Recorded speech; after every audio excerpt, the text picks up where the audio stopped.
পাকিস্তানতে ঘুরে আনি যাবেন নি ব্যাকে যেখানে তো হুজুর আমগো তো পাসপোর্ট নাই ভিসা নাই কেমনে যাবো লাগবে না without passport and visa Pakistan থেকে একটু ঘুরে আনি আপনাদের এরপরে সূরা নূরে আসতেছি অল্পক্ষণের মধ্যে ইনশাআল্লাহ আরো জোরে ইনশাআল্লাহ আল্লাহ পাকিস্তানে এক মুসলিম মহিলা মধ্যবয়সী উনি এলাকার বাচ্চাদেরকে কোরআন শরীফ শিখাইতেন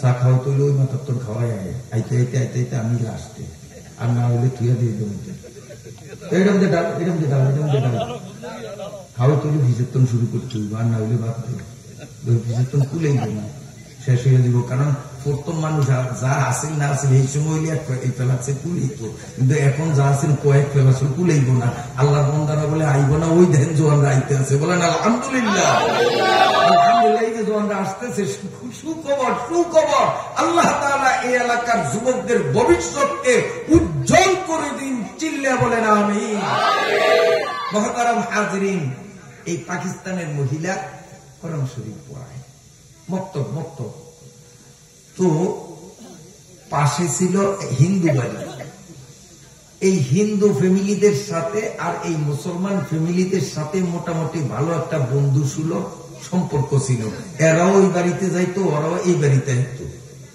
হ্যাঁ আর এই হিন্দু মেয়েটা ওই হিন্দু বাড়ির এক মেয়ে ক্লাস 8-এ পড়ে এই মেয়েটা তার ক্লাসের মুসলিম মেয়েদের থেকে ইসলাম ধর্ম শিক্ষা বইগুলা নিয়ে নিয়ে পড়তো পড়াতে ইসলামের প্রতি তার ইয়াকিন পয়দা হয়ে গেছে যার কারণে একদিন ওই মক্তবের মহিলা হুজুরের কাছে আসিয়া কয় কালাম্মা আমি একটু কোরআন শিখতাম চাই আমারও শিখাইবেন আমি একটু কোরআন শিখতে চাই তো উনি বললেন যে কোরআন শিখতে হইলে তো কোরআন ধরা লাগে আর তুমি অমুসলিম তুমি গোসল করলেও পবিত্র হইবে না অমুসলিমরা পবিত্র হয় না আর মুসলমানরা উযু করলেই পবিত্র হয়ে যায় আমি তোমারে কোরআন শিখাইতে পারবো না যদি কোরআন শিখতে চাও তাহলে তুমি মুসলমান হওয়া লাগবে মেয়েটা তখন বলে খালাম্মা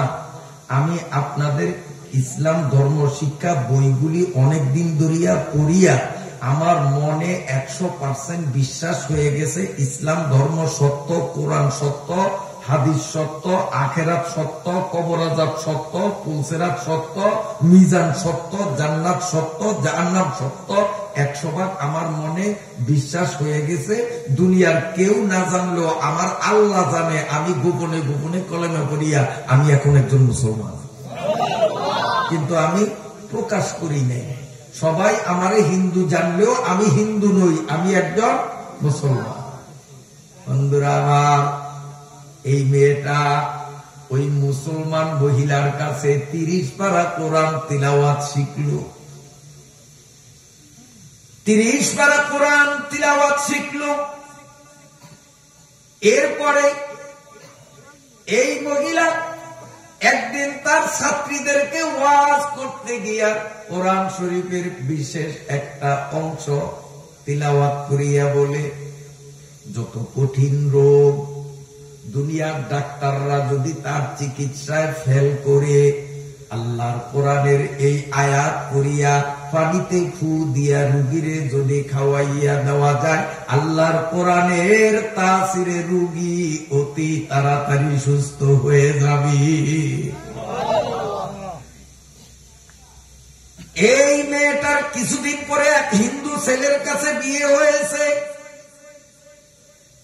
কারণ সে যে মুসলিম দুনিয়ার কেউ জানে না এক হিন্দু জমিদার ছেলের কাছে সাথে তার বিবাহ হয়েছে যেদিন তাকে বরপক্ষ তুলিয়া নিবে মেয়েটা তার শিক্ষিকার কাছে আসিয়া 2 চোখের পানি ছাড়িয়া কান্দে আর বলে কালাম্মা কোরআনের যেই মজা যেই স্বাদ আমার অন্তরে আমি পাইছি আমি কোরআন ছাড়া একটা মুহূর্ত বাঁচতে পারবো না আমার হিন্দু ছেলের কাছে বিয়ে দিয়েছে আমারে কে কোরআন দিবে আমি কোরআন কিভাবে তেলাওয়াত করতে পারি। মেয়েটা দুই চোখের পানি ছাড়িয়া কান্দে। আল্লাহর কোরআনের সাথে আমার এমন গভীর মহব্বত ভালোবাসা হয়ে গেছে, আমি একজন মুসলিম, গোপনে গোপনে মুসলিম, আমার দিলে কোরআনের বিশ্বাস, কোরআন ছাড়া আমি থাকতে পারবো না। তখন ওই মুসলিম মহিলা বললেন, আমি তোমাকে ব্যবস্থা করে দিব। কিভাবে সব তিনি বুঝাইয়া দিলেন, পরে বলবো। এই মুসলিম মহিলা কোরআনের শিক্ষিকা, ইনি হিন্দু বাড়িতে মেয়েটার মায়ের কাছে গেল, বলল, বোন, তোমার মেয়েকে আজকে তোমরা বরের হাতে তুলিয়া দিবা। হ্যাঁ, অনেকে অনেক উপঢৌকন দিবে। উপঢৌকন বুঝেননি? ওই যে বিয়া কিছু প্যাকেট লইয়া যায় না, উপহার, উপহার অনেকে উপহার দিবে। তো আমরা মুসলিম, যদি মনে কিছু না করো, তোমাদের ফ্যামিলির সাথে আমাদের একটা গভীর সম্পর্ক, তোমরা আমাদের মহব্বত করো, আমরাও তোমাদের মহব্বত করি। তোমাদের মেয়ে দৈনিক আমার বাড়িতে আসতো যাইতো, কি জন্য আসতো যাইতো সেটা তো আর জানে না ওরা। এখন মনে কিছু না করলে আমরা একটা উপহার দিতে চাই। কাহে অসুবিধা নাকি? আপনারাও মানুষ, আমরাও মানুষ, হিন্দু মুসলিম কি গায়ে নেহা আসেনি? আপনারা যদি সাদরে আমার মেয়েকে উপহার দেন, আমাদের এতে কোনো আপত্তি নেই। এইবার এই মুসলিম মহিলা একটা জায়নামাজ, বাস্তব ঘটনা, একটা জায়নামাজ, একটা তসবিহ, একদিন কোরআন শরীফকে সুন্দর করিয়া প্যাকেট করিয়া হিন্দু বাড়িতে যাইয়া মহিলা ওই প্যাকেটটা হাতে ধরাইয়া বলতেছে, বোন, আজকে যত উপহার আসবে তোমরা প্যাকেট খুলিয়া দেখবা কে কি উপহার দিল, প্যাকেটের মধ্যে কি। কিন্তু আমি তোমাদের হাত জোর করিয়া বলতেছি, আমার উপহারের প্যাকেটটা এইখানে খোলার অনুমতি নাই। এই প্যাকেটটা তোমার মেয়ের সাথে তার শ্বশুর বাড়ি নিবে। শ্বশুর বাড়িতে যখন প্যাকেট খোলা হবে, আমার উন্নত মানের উপঢৌকন উপহার দেখিয়া তোমার জাতি জ্ঞাতি গোষ্ঠীরা খুশি হবে যে মুসলমানরাও হিন্দুদের কত ভালোবাসে, কত দামি উপহার দিয়েছে, তারা খুশি হবে।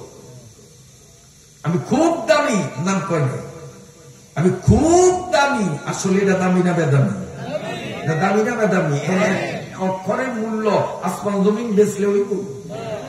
এই জন্য মহিলাকে আমি খুব দামি একটা উপহার দিছি, তবে প্যাকেট তোমাকে বাড়িতে খোলার অনুমতি নাই, কারণ প্যাকেট খুললে এই কোরআন ওর শ্বশুর বাড়ি যাইবে, ওর শ্বশুর বাড়ি গেলে খুলবে। মেয়েরে বলিয়া দিছে, এই প্যাকেটের মধ্যে আছে জায়নামাজ, তাসবিহ আর কোরআন। তুমি শ্বশুর বাড়িতে যাইলে কৌশল করিয়া প্যাকেটটারে তুমি গোপন করবা, কেউ যেন টের না পায়। এরপরে প্যাকেট ভাঙ্গিয়া তার থেকে তুমি কোরআন শরীফ বাহির করিয়া লুকাইয়া রাখবা। ঘরে যখন কেউ থাকবে না, তখন বসিয়া বসিয়া আল্লাহর কোরআন প্রাণ ভরিয়া পড়তে পারবা।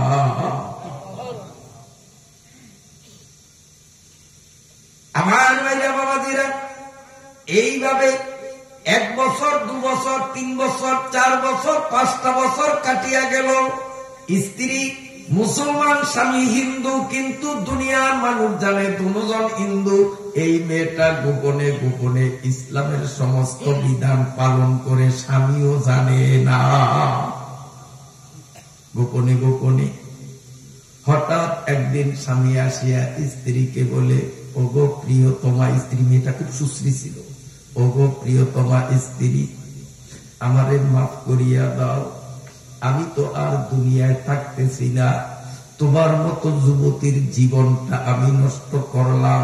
স্ত্রী 2 চোখের পানি ছাড়িয়া স্বামীর পা জড়াইয়া বলতেছে, স্বামী গো কি হলো?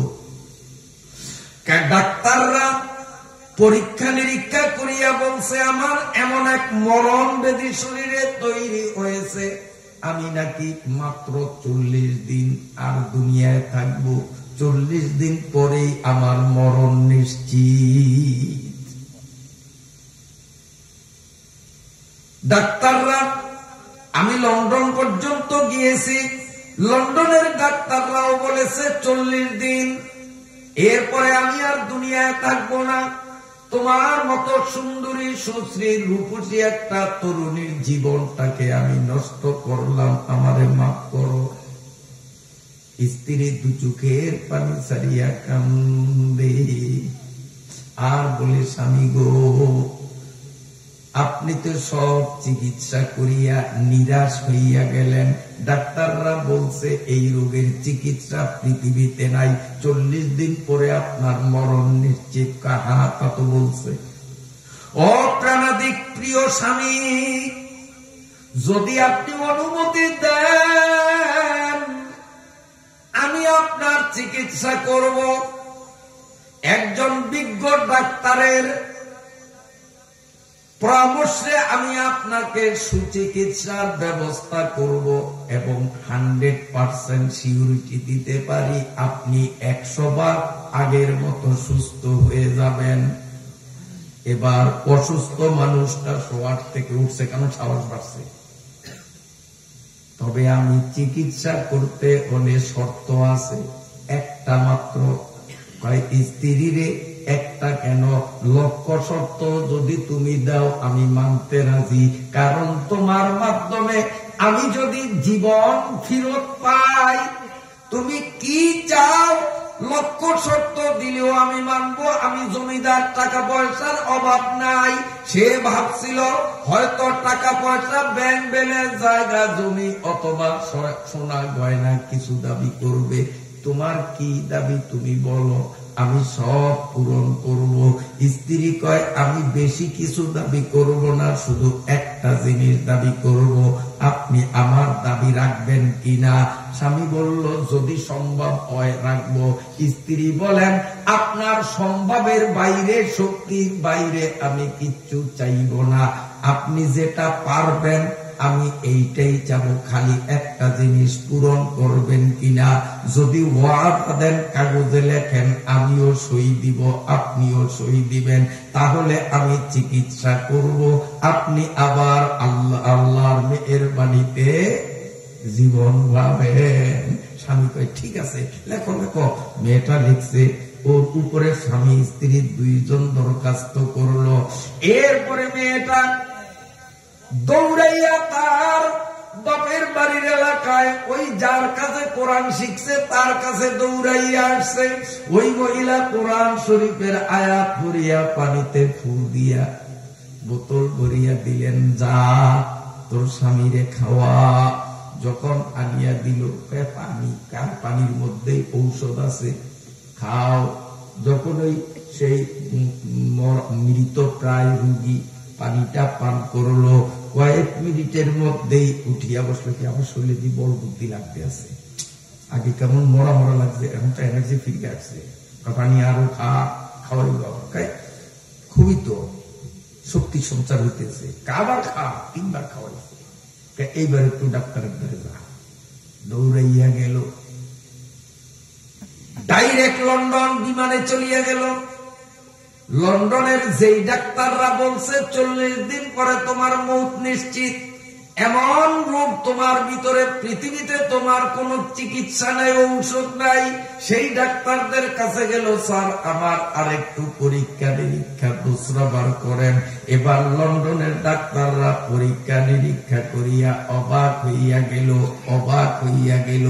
গত কয়দিন আগে তোমার শরীরে যেই মরণ ব্যাধি দেখেছি, বর্তমানে তোমার শরীরে কোনো ব্যাধি না, তুমি রোগমুক্ত, তুমি রোগমুক্ত, তুমি 100% সুস্থ। কি ঔষধ খাইছ, কি ঔষধ খাইছ? জানি না কি ঔষধ, আমার বউ আমার পানির সাথে মিশিয়ে খাওয়াইছে। আমাদের কম্পিউটার বলতেছে তোমার এই রোগ প্রতিশোধ করার জন্য, এই রোগকে নির্মূল করার জন্য যে প্রতিষেধক ঔষধের প্রয়োজন ছিল, তোমার পেটের ভিতরে সেই ঔষধ ঢুকছে আর ঔষধ কাজ করছে, এখন তুমি সুস্থ, তোমার রোগ নাই। আপনারা খুব বেজার হয়েছেন।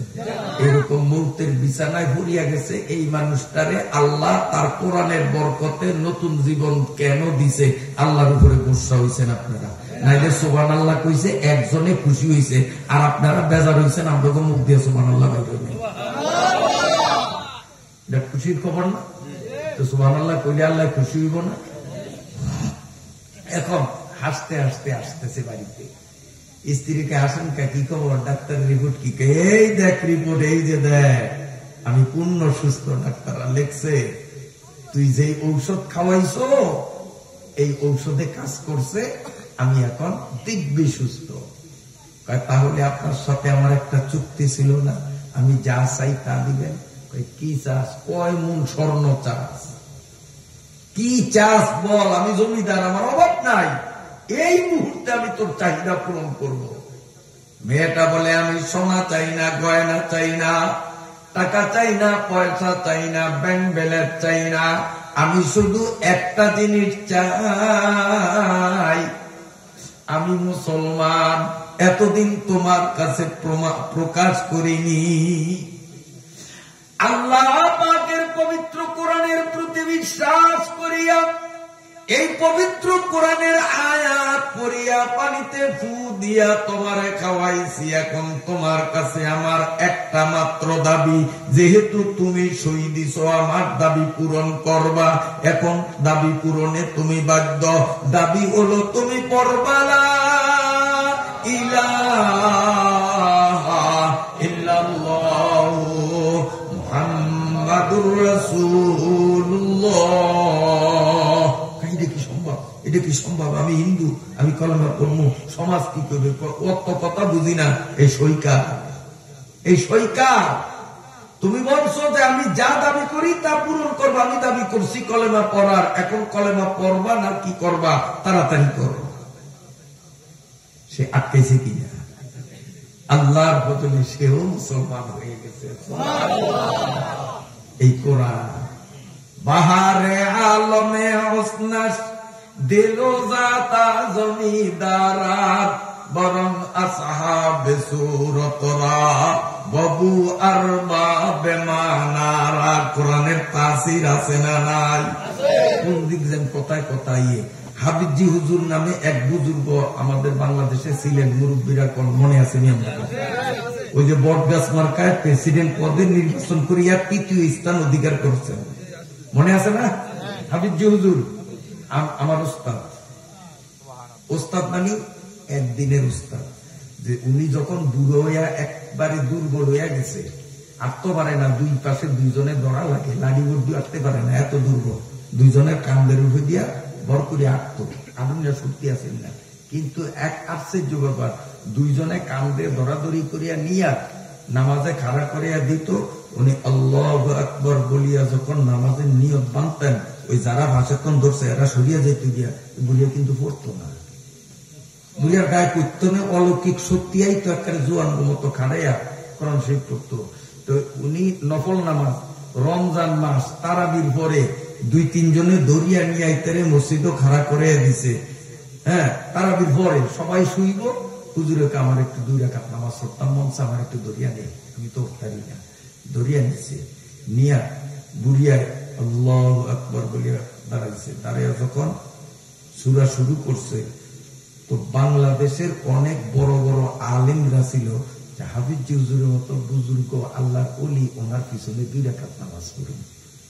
ওনারা ইমাম বানিয়ে আমরাও নামাজ পড়ুন কিছু দিয়ে খাইছে। তার মধ্যে আমাকে ভোলার ছিল সরপতার চেয়ারম্যান আব্দুর রহমান সাহেব, তার মধ্যে ছিলেন দৌলতকা থানার গঙ্গিয়ারাডের খুব পাশে সরগনি মাদ্রাসার মহতামেম, আল্লাহ বেহেশত নসিব করুক, আমার ওস্তাদ হযরত মাওলানা আব্দুল হক সাহেব। আমাদের ভোলার আরো কয়েকজন ছিলেন।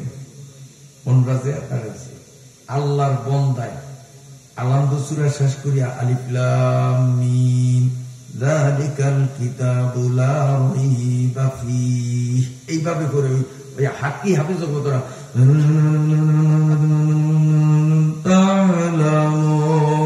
আল্লাহু আকবার, এর আগে খালি ব্যান ব্যান করে কি কয় খোদা জানে, কিচ্ছু বুঝা যায় না। তারাবির মধ্যে কিছু হাফেজ আছে এরকম, এগুলো কোরআন সুর, কোরআন সুর খালি ব্যান ব্যান করিয়েই লাস্টে তা আলামুল কইয়া লকুকে রুকুত যায়।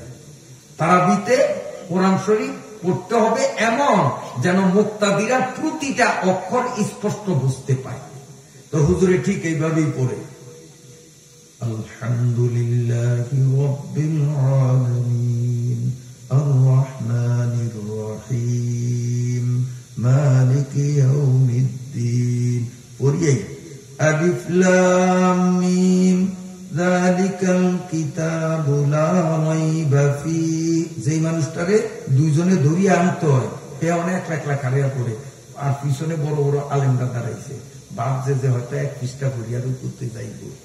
ওরে মা, এক পৃষ্ঠা শেষ রুকুত যায় না, 2 পৃষ্ঠা শেষ, 3 পৃষ্ঠা শেষ, 4 পৃষ্ঠা শেষ, 5 পৃষ্ঠা শেষ, বুড়িয়ার কিন্তু গাড়ি চলতেই আছে।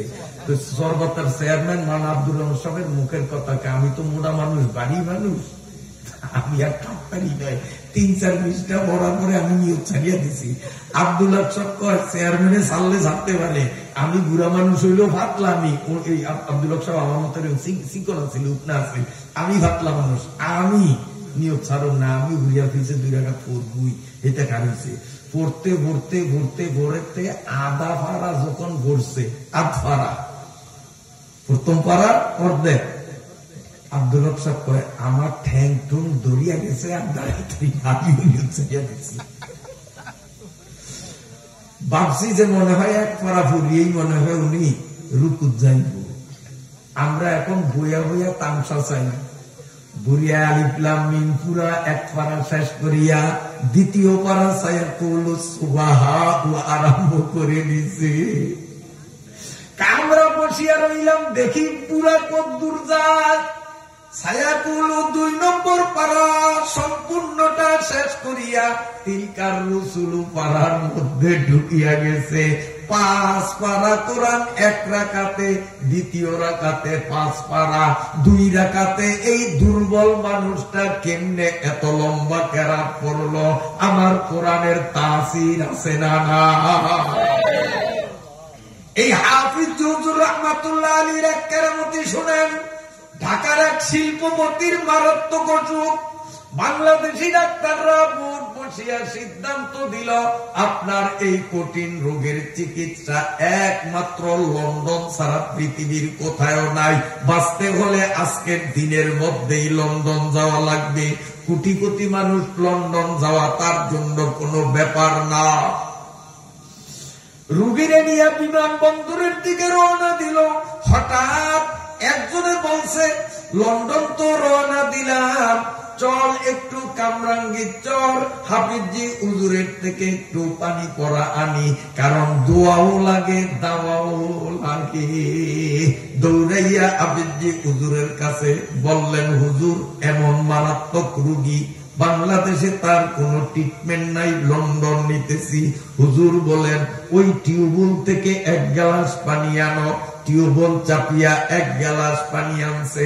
আল্লাহর ওলি পবিত্র কোরআনুল কারীমের বিভিন্ন জায়গার থেকে কয়েকটা আয়াত পড়িয়া পানিতে ফু দিয়া বললেন এই পানিগুলো একটা বোতল বড়, বোতল ভরিয়া নিয়ে যাও। লন্ডন হাসপাতালে পৌঁছার আগ পর্যন্ত অ্যাম্বুলেন্সে বিমানে যতক্ষণ থাকবা ড্রপ দিয়া ফোটা ফোটা করিয়া পানি তার মুখে দিও। অ্যাম্বুলেন্সের মধ্য থেকে ফোটা ফোটা পানি দেওয়া শুরু। এরপরে বিমানে উঠলো, সেখানেও কিছুক্ষণ পরে ফোটা ফোটা ফোটা ফোটা পানি দেয়। নিতে নিতে নিতে নিতে যখন লন্ডন হাসপাতালে নিল, ডাক্তাররা পরীক্ষা নিরীক্ষা করিয়া বলতেছে, মেয়ারা খামাকা অযথা আপনারা এই রুগীটারে এত টাকা ব্যয় করিয়া বাংলাদেশ থেকে লন্ডন কেন আনছেন? এর চিকিৎসা তো বাংলাদেশেই হইয়া গেছে। এর রোগ সারার জন্য যেই ঔষধ দরকার হুবহু সেই ঔষধ এখনো তার পেটের ভিতরে রইয়াছে। ঔষধ কাজ করতেছে, এই লোক সুস্থ হয়ে যাবে। এর নতুন কোন চিকিৎসার প্রয়োজন না। কিন্তু আমরা আশ্চর্য, বাংলাদেশের ডাক্তারদের প্রেসক্রিপশন গুলো, কাগজপত্র গুলো তন্ন তন্ন করিয়া ঘাটলাম। ওই প্রেসক্রিপশনের মধ্যে এমন কোন ঔষধ খুঁজিয়া পাই না যেই ঔষধ আমাদের কম্পিউটার বলে তার ভিতরে আছে। এর বাইরে কি ওষুধ খাওয়াইছেন? কোন ওষুধ খাওয়াই নাই। আপনারা বলেন কোন ওষুধ খাওয়ার নাই, আর আমাদের মেশিন বলে ঔষধ তার পেটে ঢুকছে, কাজ করতেছে। চিন্তা করেন কি ওষুধ খাওয়াইছেন? না, কোন ওষুধ খাওয়াই নাই। প্রেসক্রিপশনের বাইরে কোন ওষুধ খাওয়াই নাই। ডাক্তাররা বলেন আপনাদের কথা মানি না, আমরা মেশিনের স্ক্রিনে দেখতেছি ঔষধ তার পেটে আছে, আর আপনারা বলেন ঔষধ খাওয়াই নাই। তখন একজন বলল, ডাক্তার সাহেব কোন ঔষধ খাওয়াই নাই। আমাদের বাংলাদেশে হাফিজি হুজুর নামে একজন জবরদস্ত ওলি আছেন, ওনার থেকে বোতলে করে পানি পরা আনছি, ড্রপ দিয়ে ফোঁটা ফোঁটা পানি দিয়েছি। লন্ডনের ডাক্তাররা বলে আনো সেই বোতল, পানির বোতল আনলো। এবার তারা অত্যাধুনিক যন্ত্রপাতি দিয়া ওই পানির উপর পরীক্ষা নিরীক্ষা চালাইলে তাদের কম্পিউটার বলতেছে এই লোকটার যেই রোগ, এই রোগকে দমন করার জন্য যেই মেডিসিনের দরকার 100-তে 100 ভাগ সেই ঔষধ এই পানির মধ্যে বিদ্যমান। তখন লন্ডনের ডাক্তাররা বাংলাদেশের ডাক্তারদের কাছে চিঠি লিখছে যে আমরা এই এই নিয়মে পানি পরীক্ষা করিয়া পানির মধ্যে ঔষধ পাইছি। আপনারা যেই টিউবওয়েলের এই পানি, সেই টিউবওয়েল থেকে পানি নিয়া আপনাদের গবেষণাগারে এই এই নিয়মে পরীক্ষা করিয়া দেখবেন রেজাল্ট কি আসে। যদি রেজাল্ট এই আসে, আমরা এই বোতলের পানিতে যেই রেজাল্ট পাইলাম, টিউবওয়েলের পানিতে যদি এই রেজাল্ট পাওয়া যায়, তাহলে গোটা পৃথিবীর মানুষের জন্য এই টিউবওয়েলটা একটা ঔষধের কেন্দ্র হয়ে যাবে। আপনারা এই নিয়মে পরীক্ষা করেন, চিঠি লিখছে। এবার রোগী নিয়ে ফেরত। 1 টাকার একটা ট্যাবলেটও লন্ডনের ডাক্তাররা দিল না। রোগী নিয়ে ঢাকায় আসলো। ডাক্তারদের সাথে যখন চিঠি দিল, ডাক্তাররা বুট বসিয়া গ্রুপ মিলিয়া কামরাঙ্গী চর মাদ্রাসার মাঠের টিউবওয়েলের কাছে আসিয়া পানি নিল এবং লন্ডনের ডাক্তারদের সাজেশন মতো কম্পিউটার দিয়া পানির উপর গবেষণা চালাইয়া দেখল জিরু, ওই পানিতে কোনো ঔষধ নাই। তার কারণ টিউবওয়েলে আল্লাহর কোরআনের আয়াত পড়া ফু নাই, বোতলের পানিতে কোরআনের ফু আছে। বাহারে আলমে হুসনে দিলো জাতা জমিদারা বরং আসহাব সূরতরা বাবু আরবাবে মানারা। কষ্ট হয়নি আপনাদের? কষ্ট হয়, বিরক্ত হইলেন? এই কোরআনের তাসির আছে না নাই? কোরআনের তাসির আছে না নাই? আছে। এই যে কোরআনের এত তাসির, এই কোরআনকে বিশুদ্ধভাবে শিক্ষা দেওয়ার কেন্দ্রই হলো আপনাদের এই কুঞ্জের হাট দারুল কোরআন ইসলামিয়া মডেল মাদ্রাসা। এটা কোনো আজে বাজে জিনিস না। মহাব্বতের সাথে বলুন আলহামদুলিল্লাহ। এই যে ছোট্ট ছোট্ট ছেলেরা 2 রাকাত নামাজের কথা আপনাদের সামনে বলছে, মনে আসেনি আপনাকে? আমরা নামাজ পড়তে পড়তে কপালে মেস পড়াইয়া দিছি, দাড়ি মুছ পাকাইয়া দিছি, কিন্তু নামাজের মধ্যে কোনটা ফরজ, কোনটা ওয়াজিব, কোনটা সুন্নত, কোনটা মুস্তাহাব বলতে পারি না। এগুলি কেন জানা লাগবে? নামাজের মধ্যে ফরজের সংখ্যা হইল 13টা, ওয়াজিবের সংখ্যা হইল 14টা, সুন্নতের সংখ্যা হইল 51টা। আবার বলি, নামাজের মধ্যে ফরজের সংখ্যা কয়টা? কয়টা? সব ওয়াজ আমারে দিয়ে করাইবেন, রাত বেরিয়ে গেছে, আপনারাও করবেন কদ্দুর, আমিও করবো, ভাগে যুগে পাল্লা হলে উঠবো। নামাজের মধ্যে ফরজ কয়টা? ওয়াজিব, সুন্নত 51টা। সবক মুখস্থ হয়েছে তো? এইবার এটির মধ্যে পার্থক্য কি? 1 নম্বরে ফরজ, 13টা ফরজের কোন একটা ফরজ ইচ্ছায় অথবা অনিচ্ছায় অথবা ভুলে যে কোনো ভাবে 13টা ফরজের কোন একটা ফরজ যদি বাদ পড়ে তো ওই নামাজ বাতিল, ওই নামাজ হবে না। খোদার ঘর কাবা শরীফে যাইও নামাজ পড়ে আর এই 13টা ফরজের কোন একটা ফরজ ভুলে ছুটুক, অনিচ্ছায় ছুটুক, ইচ্ছাকৃত ভাবেই ছাড়িয়া দেব, অথবা এইটা যে ফরজ জানে না এই কথায় ছাড়িয়া দিছে, এমনিও যে কোনো উপায়ে একটা ফরজ ছুটিয়া গেলে কাবা ঘরে দাঁড়ায় নামাজ পড়লেও তার নামাজ হবে না। সুজদা দিলেও নামাজ শুদ্ধ হবে না, ওই নামাজ আবার পড়তে হবে। এদিকে কয় ফরজ। আর ওয়াজিব কয় কারে? ওয়াজিব কয় 14টা জিনিস নামাজের মধ্যে এমন, যদি ইচ্ছাকৃত ভাবে 14টার কোন একটা বাদ দিয়া দেয় তাইলে তার নামাজ ঠুস, নামাজ নাই, আবার পড়া লাগবে। ইচ্ছা করিয়া যদি বাদ দেয়, আর ইচ্ছা করিয়া বাদ দেয় নাই, ভুলে বাদ গেছে, মনে নাই, ভুলে বাদ গেছে, তো শরীয়তের সিদ্ধান্ত হলো তুমি মন খারাপ করিও না। ওয়াজিব ভুলে ছুটছে একটু জ্বালাই দিয়া দিলেই ও নামাজটা তোমার ফাটিয়া গেছে, লাস্টে দিয়ে একটু জ্বালাই মারিয়া দিও, তোমার নামাজ ঠিক হইব। জ্বালাই বোঝেননি? ওই নামাজের শেষ বৈঠকে ডাইন দিকে সালাম ফিরাইয়া দুগা সেজদা দিয়া আবার আত্মায়াত দুরুদ দোয়া সব পড়িয়া সালাম ফিরিয়ে দিবেন। এই যে অতিরিক্ত এই যে দুগা সেজদা দিলাম এটা হইল জ্বালাই। ভুলবশত যদি ওয়াজিব 1টা 2টা 3টা 14টা ব্যক্তি ভুলে ছুটছে, 1টা বা 14টা একটা শব্দই ভুলে যদি ছুটিয়া যায়, ওই জ্বালাই একটা মারলেই নামাজ আবার টাইট হয়ে যায়, জোড়া লাগিয়ে যায়, নামাজ দুসরাবার করা লাগে না। সুন্নত কয়টা কইছি?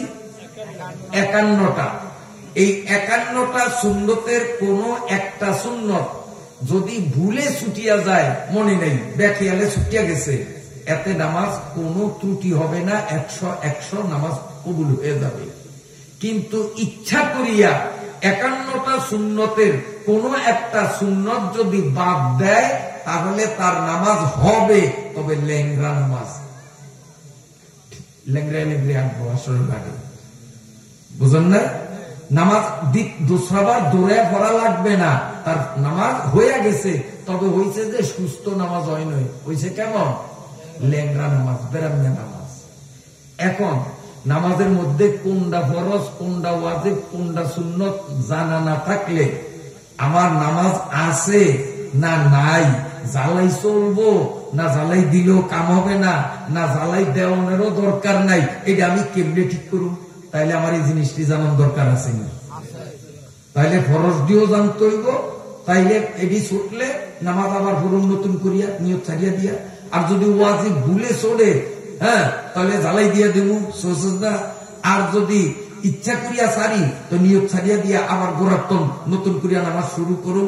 আর সুন্নত ভুলে ছুটলে কোনো দোষ নাই, নামাজ লেংরা হইব না, কিন্তু ইচ্ছা করিয়া সুন্নতের তুচ্ছ করিয়া ছাড়িয়া দিলে বেরাম্য হইব, নামাজটা লেংরা হইব, বেডুক্কি হইব, কালা হইব, ওই নামাজের বল থাকবো না, দুর্বল থাকবো, নামাজ আবার ফরন লাগবো না।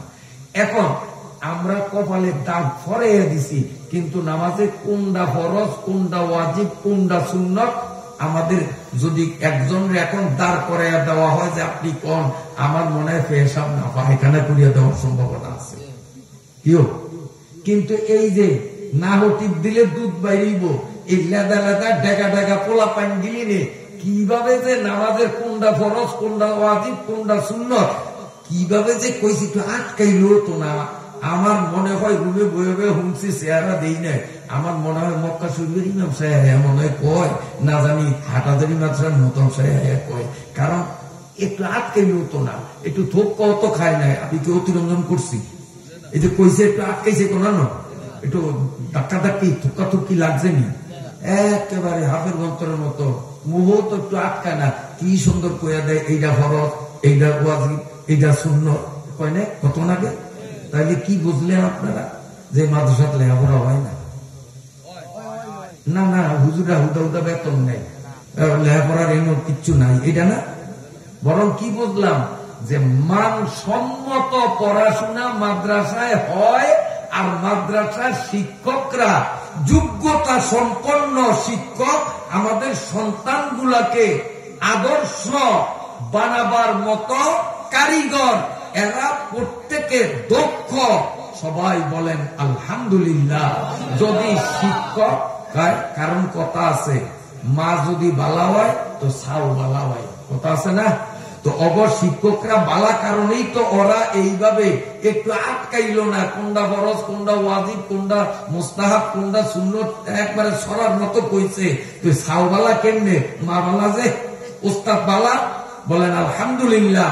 কাজে এই মাদ্রাসার উস্তাদ যে যোগ্যতা সম্পন্ন, মাস গেলে খালি পয়সা গনে এমন না, বরং এরা হক আদায় করিয়া আপনাদের শিশুদের পিছনে শতভাগ শ্রম দেয়। তার বাস্তব প্রমাণ আজকের এই প্রদর্শনীটা। আপনাদের বিশ্বাস হয় কিনা?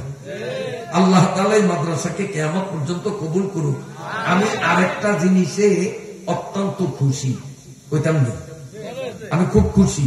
সেইটা হলো, যত মাদ্রাসায় এই পর্যন্ত গেছি, কম তো যাইনি, হাজার হাজার মাদ্রাসায়, সব মাদ্রাসায় গিয়া মাদ্রাসার অবস্থা জিগাই, জাগির থাকে কি পরিমাণ, বোর্ডিং এ থাকে কি পরিমাণ।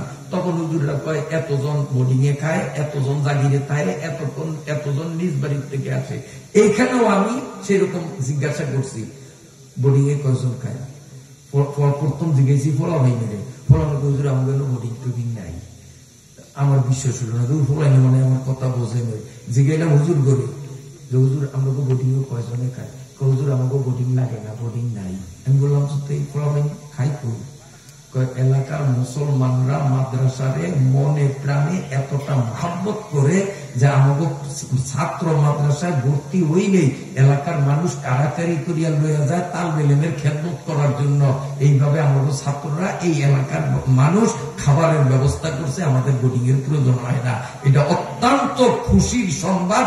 আমি যে কতটা খুশি হইলাম এই কথাটা শুনিয়া, আমার ভাষা নেই ব্যক্ত করার।